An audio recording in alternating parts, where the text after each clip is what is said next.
Distinguished guests, ladies and gentlemen, and from now on, friends, I'm indeed grateful for the fact that you have come here and being involved in this important project. I would also like to thank Commissioner Andor in the European Commission for his presence here today. This conference confirms the close cooperation with the Council of Europe and the European Union. Today we see the result of our joint project, Human Rights of People Experiencing Poverty, which brought together experts from a dozen countries.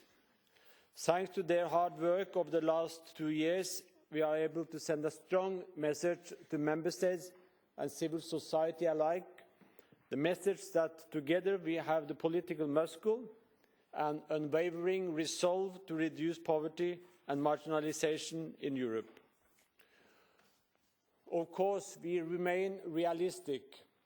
Tackling poverty is a colossal task, and success can be achieved only through joint action. We need to take a long, hard look in the mirror and face the facts. What we see is disturbing. By some accounts, only in the European Union, more than 80 million Europeans live in poverty. But inequality is on the rise in all European countries. In some countries, the economic crisis has plunged people into new depths of poverty. In Greece, over 20% of the population is living below the poverty line. This percentage is higher than that of Iran, Mexico, and on the West Bank. At the same time, Greece is among the European countries with the greatest financial inequalities. The richest 20% of the population have an annual income that is 6 times that of the poorest 20%. This is not just a Greek problem. Throughout Europe, the gap between the extreme in income and wealth is growing at an alarming pace. Across the continent, we are seeing an increasingly unequal distribution, not only of salaries and wealth, but also of the capacity to access quality education, housing, public services, and social protection. Austerity measures designed to reignite economic recovery are beginning to bite. There are now 8.8 million people looking for work across the Eurozone. In Spain, unemployment has reached an all-time high of 26%. The jobless rate for young people is even more shocking, 56%. More and more young people are slipping through Europe's social safety nets. Those that do have work are often trapped in low-paying or temporary jobs. And while governments are slashing benefits, welfare systems in southern Europe are crumbling, leaving families exposed to full brunt of the crisis. Recent figures show that severe material deprivation has surged to 31% in Latvia and 44% in Bulgaria.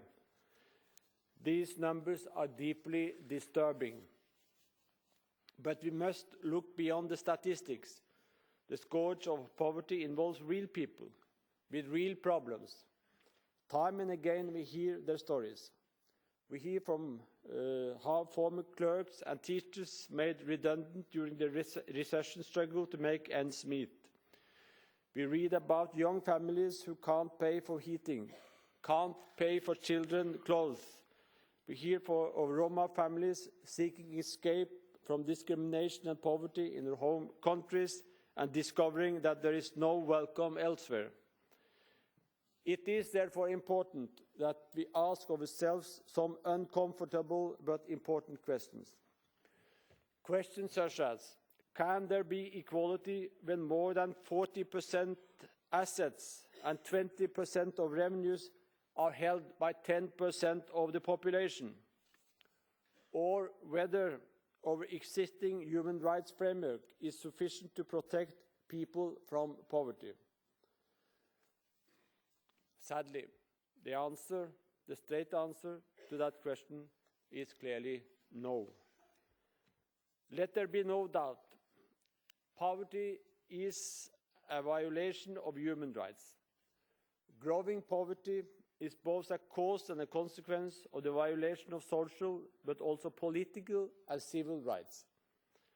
The scandalous situation of the Roma in many parts of Europe shows how human rights violations, discrimination and social exclusion are linked. Housing conditions which violate the European Social Charter, separate classes for Roma children in violation of the European Convention on Human Rights, weak protection from racist violence, vulnerability to human trafficking and exploitation, a life expectancy that is 10 years below the general average, poverty that keeps Roma children in the streets rather than in schools. This situation is not the result of the economic crisis, but of decades, even centuries, of marginalization and discrimination. But the crisis is a fertile ground for anti-Roma rhetoric by populist politicians, deepening prejudices and discrimination, making it even more difficult for Roma to take their rightful equal place in the society. So what to do? What can we do? How do we increase social justice? How do we bridge the gap between rich and poor? I would like to touch on two themes. First, strengthening democracy, and second, sharing social responsibility. Let me start with democracy. We must cement the foundations of our democracy. This means reinforcing the current framework of human rights so that it effectively protects against poverty. Democratic governments have an obligation to banish poverty, but also to provide the means for people to lift themselves out of poverty, including but not limited to general educational chances for all. Poverty not only endangers social cohesion, it endangers democracy. The Council of Europe was always claimed that human rights are indivisible. This means civil and political rights can never be enjoyed fully as long as social rights are withheld. It also means that it is unacceptable that people in poverty have lesser rights than those living in affluence. We cannot allow a situation where we have poor rights for poor people. Above all, we need to strengthen democracy by giving a voice to all citizens, poor and prosperous alike.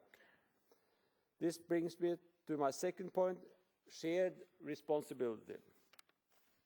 Commissioner Andor has rightly pointed out yesterday at the launch of the EU's social investment package. Investment in human capital and social cohesion is key to making real difference and to emerging stronger from this crisis. The swelling demand for social assistance has pushed many member states to search for ways to squeeze social expenses to a minimum. This has made access to public support considerably more difficult for poor people. And as a result, deplorable trends are emerging which look to distinguish between the deserving and the undeserving poor. Europe is a divided continent, and this can quickly turn into hate speech, discrimination, and a divide between us and them. We cannot simply claim that people must get on their bikes to find work.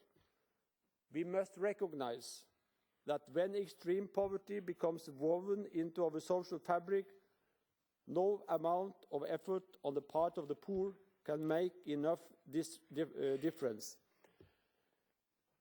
It is an obligation of the state to help people out of the poverty trap.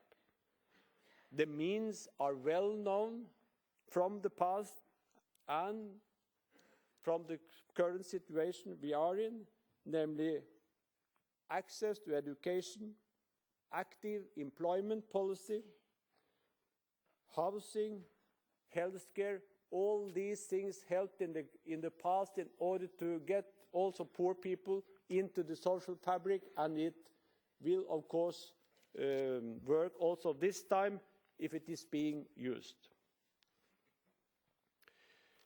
Dear friends, the economic crisis must never be used as a pretext to trample on human rights. We need a system that provides fairness. We need a system that provides dignity. Social responsibility is also about sharing resources sensibly and avoiding waste. 30% of the food produced in Europe is discarded. Thousands of homes remain vacant. That is also a resource, and it is about distribution of resources. A more responsible approach to the production and management of both material goods and community spaces can go a long way to address social exclusion. A new approach is needed to ensure equal access to material and immaterial resources. This includes ensuring access to quality services such as education and health, such as quality housing, such as energy and water, as well as to knowledge and information. Our approach should be pragmatic. Our work with the Roma mediators shows that concrete changes on the ground are possible by building bridges of trust between marginalized communities and institutions, giving children and families access to education and healthcare. It is also important to provide a legal framework for common goods, as is pointed out in the Council of Europe Guide for a renewed strategy against the heightening of poverty and inequalities that we are launching today. So, dear friends, we need to act. Governments, international organizations, civil society we must pool our efforts together. And I think we need to change the perspective towards investment, not only in infrastructure that creates jobs, but also investment in the social fabric itself, which also creates jobs. We need to keep in mind that unemployment not only increases deficits and debt for a nation, it threatens the social fabric of our societies. In the midst of the economic crisis in 1930, the famous economist John Maynard Keynes said that take care of employment and the budget will take care of itself. The logic was clear. When people were employed, they could pay taxes.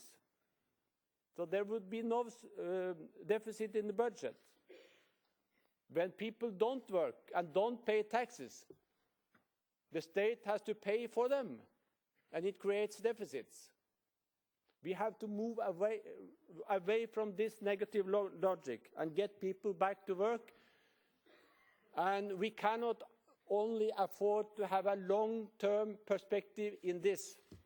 As another famous economist, John Kenneth Galbraith, said, that long-term political goals are great, but we should not forget that people are living here and now. They are not eating in the long run. They have to eat every day. And when people do not have jobs and cannot eat every day, social frustration increases, and with them comes also a lot of social upheaval and also political upheaval, which we are witnessing on the European continent today. So actually, what we are witnessing, the development we see, is quite a dangerous scenario. That is why we have to do everything we can to stop this and embark upon a policy which brings people back to jobs, which again starts to foster social justice and brings children to schools, also the minorities in Europe. That is what our task is. I know it is very difficult, but we have to join forces at the European level, between the European institutions, involve the NGOs, the civil society, and of course to take action at the national plan. Thank you very much for coming. I'm very much looking forward to the discussions here, which I'm sure will contribute to how we as European institutions also can work on this, and indeed for local and national actions. Thank you very much.